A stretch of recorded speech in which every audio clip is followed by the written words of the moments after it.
al-amr bil-maruf wa nahy an al-munkar, often translated as commanding right and forbidding wrong. It was meant to enforce the implementation of Islamic law to the marketplace and more generally to urban life.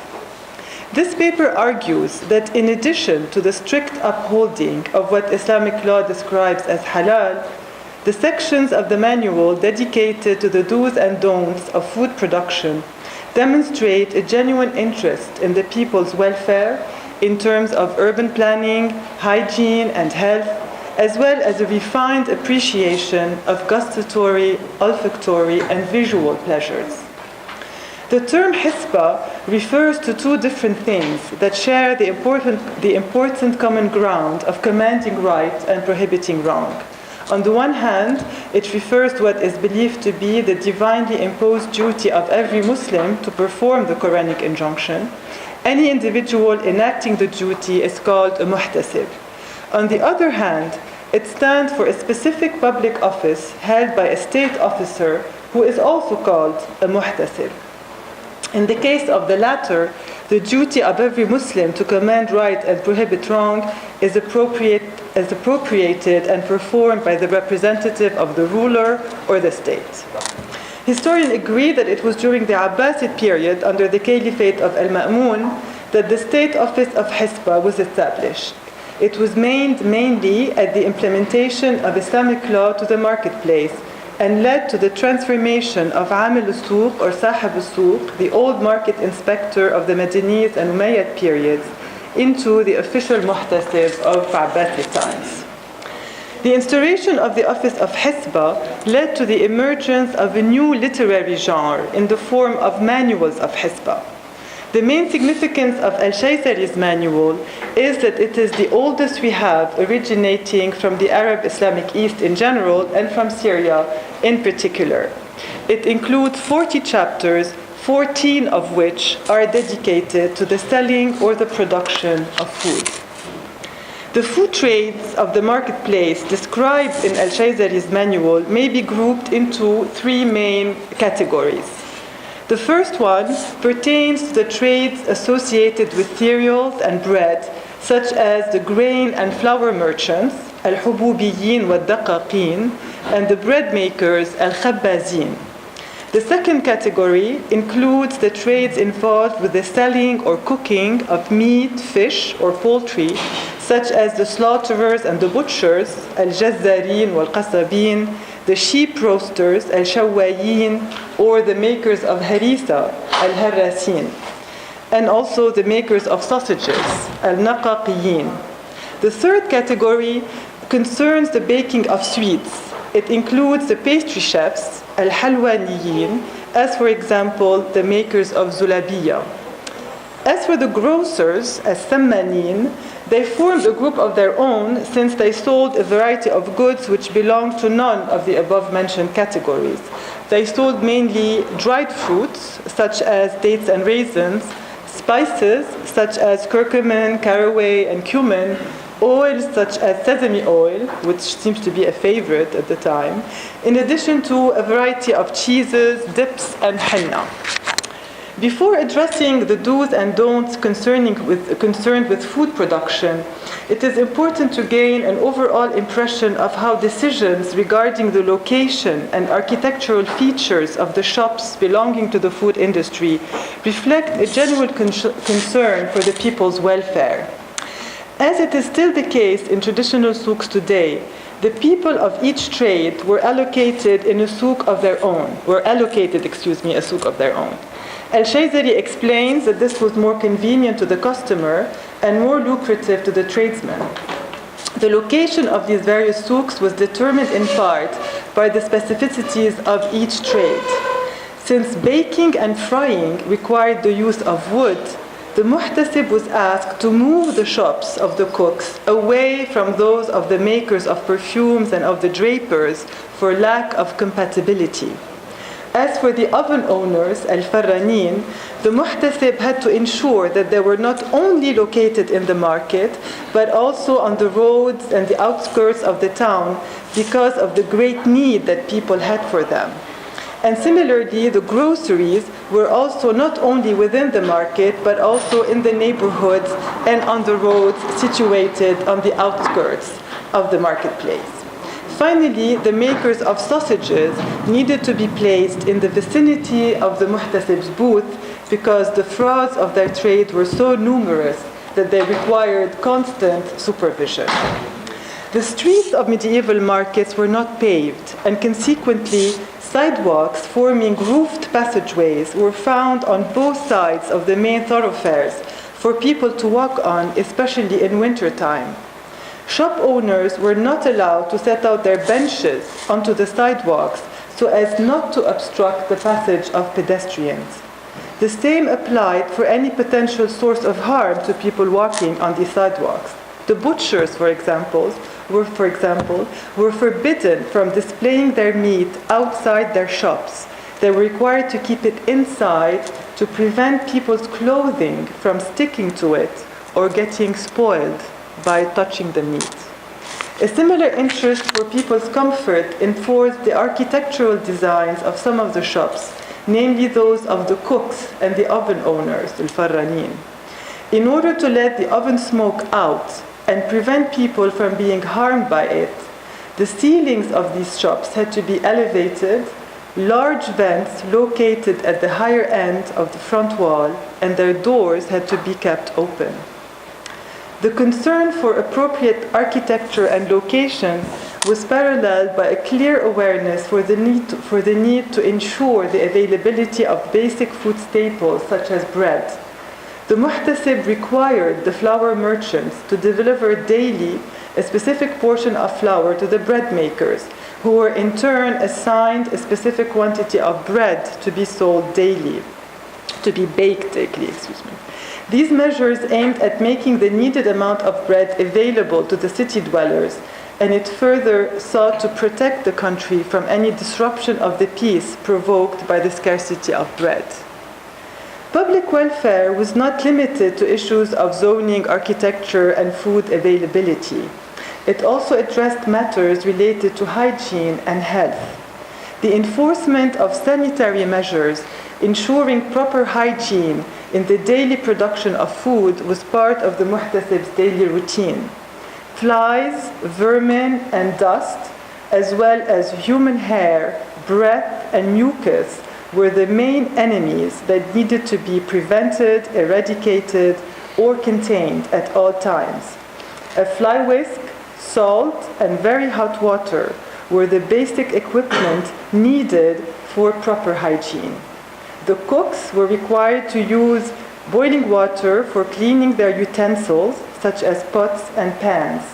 In the absence of a refrigeration system, the propensity for meat to rot and produce vermin is a constant concern which runs through all the cooking trades where meat is a fundamental ingredient. The muhtasib, for example, ordered the makers of the Harisa to wash the pots they use for cooking fat, clean them and salt them to prevent worms from breeding. The grocers were asked to wash their hands and spoons, keep their clothes clean, and wipe their weights and measuring cups. They had to keep their merchandise in recipients made out of clay or glass, which could be closed to prevent contact with dust. Flies or vermin. They could also use special baskets that could be covered with a piece of fabric. Attention to detail in matters of hygiene is best illustrated in the directives given to the bread makers. Al-Shayzari writes, "The kneader of dough shall wear a mask, for he might sneeze or talk, and some of his saliva or nasal mucus might drip into the dough.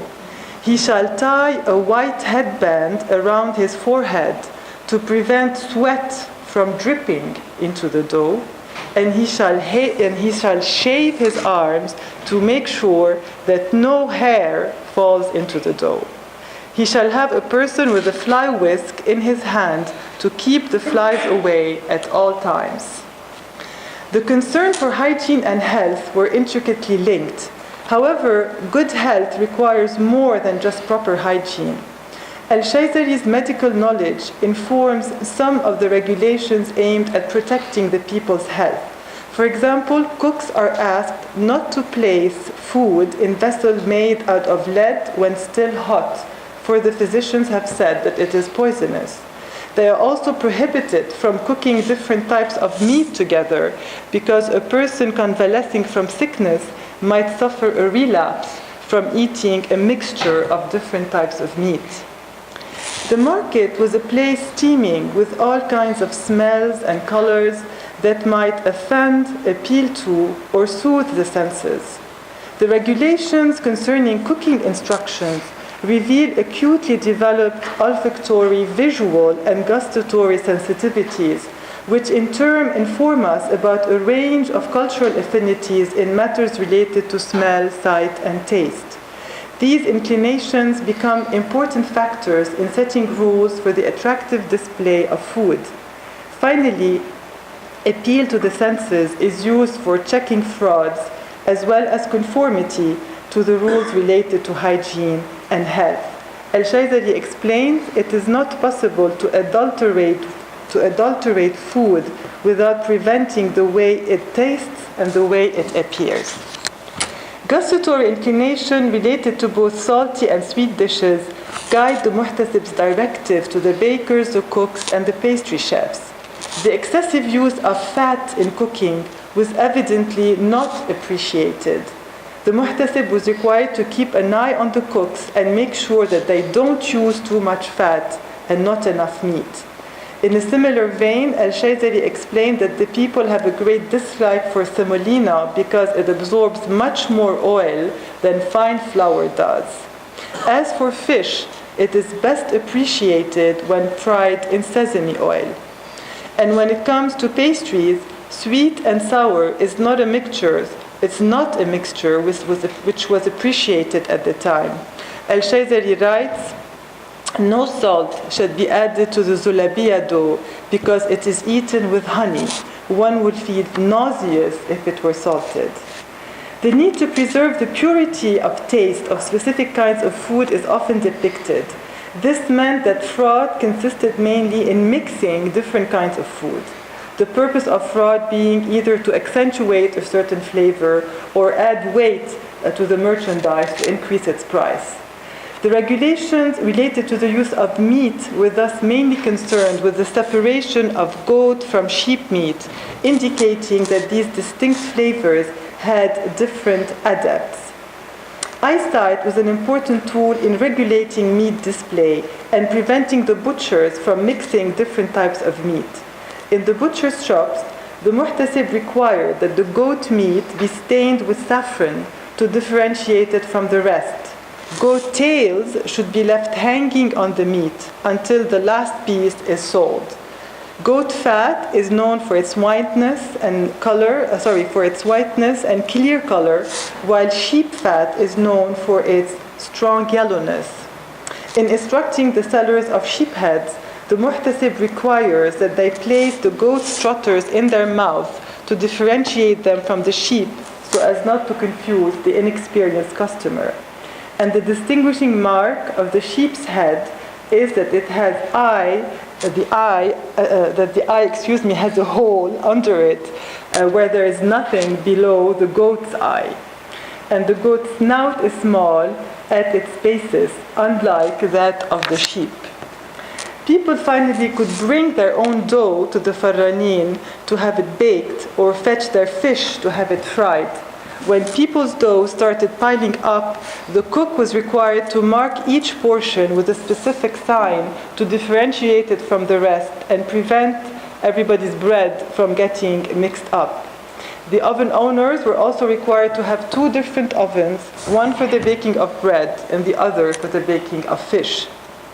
A concern for the art of displaying food indicates a refined appreciation of visual pleasure. Whiteness and shininess were considered attractive features. The flour merchants are enjoined to spray the wheat with a small quantity of water as it is being crushed. This, explains al-Shayzari, gives the flour an appearance of whiteness and excellence. Conversely, the grocers were forbidden to coat the raisin with oil to clarify its color and improve its appearance by making them look shiny. Cite, in conjunction with the use of water, is also used to uncover unadulterated food. When the muhtasib has doubts as to whether an animal was slaughtered or found dead, he shall throw it in the water. If he sees the carcass sink, the animal has been slaughtered. If it doesn't, the animal was found dead. The same operation is used to test the quality of eggs. Fresh eggs drop to the bottom of a glass of water, whereas rotten ones are seen rising to the surface. A refined sense of smell guides not only cooking instructions, but also adherence to proper rules of hygiene. Al-Shayzari explains that the preparation of sausages involves taste as much as smell. The fat in which the sausages are fried should have a pleasant taste, a pleasant smell, and be neither old nor rancid. Similarly, the fat used for the harisa must be soft and have a pleasant smell. Mastic and cinnamon should thus be mixed with it as it is being prepared. And the offensive smell of goat meat is pointed out as one of its distinguishing marks. One can tell stale sheep heads by breaking off the small bones found within the area of the spine and smelling them. If the smell is foul, the head is old. And finally, the fish fryers must be ordered every day to wash the large baskets and trays in which they carry the fish, for if they neglect to do so, they will diffuse a stench and get dirtier. They should also make sure that the water is poured out of the vessels to avoid the forming of bad smells. On a side note, unpleasant food smells are taken into account in directives given to the barber. He is instructed not to eat onion or garlic while at work to prevent his breath from provoking the discomfort of his prospective clients. To conclude, like all manuals of hisba, Shayzari's manual aimed primarily at the implementation of Islamic law to the markets of medieval Syria. By doing so, however, it opened up a textual space which granted legal and moral legitimacy to matters which were neither legal nor moral in character. It allowed al-Shayzari to give advice on what was the best kind of oil to fry fish. Clearly, the use of oil in frying fish was not a point of contention in Islamic law. The very fact, however, of being mentioned in contingency with matters taken up by the Sharia provided it with a certain degree of cultural legitimacy that it would lack otherwise. More importantly, Shayzari's manual provides the historian with a rich source of information for writing the history of medieval Syrian cookery in the context of the marketplace. The chapters devoted to the food industry reflect a refined sense of civility in matters related to public welfare, architecture, health, and hygiene. More specifically, it reveals many culinary affinities as well as a refined appreciation of pleasure associated with taste, smell, and sight. نهاية الرتبة في طلب الحسبة surely offers a rich historical testimony to the role of food as a cultural signifier. Thank you. Thank you very much, Karen. Let us have questions directly to you. I count for about 10 minutes and then we continue with the talk by Yasmin. Please, any questions, comments? Yes.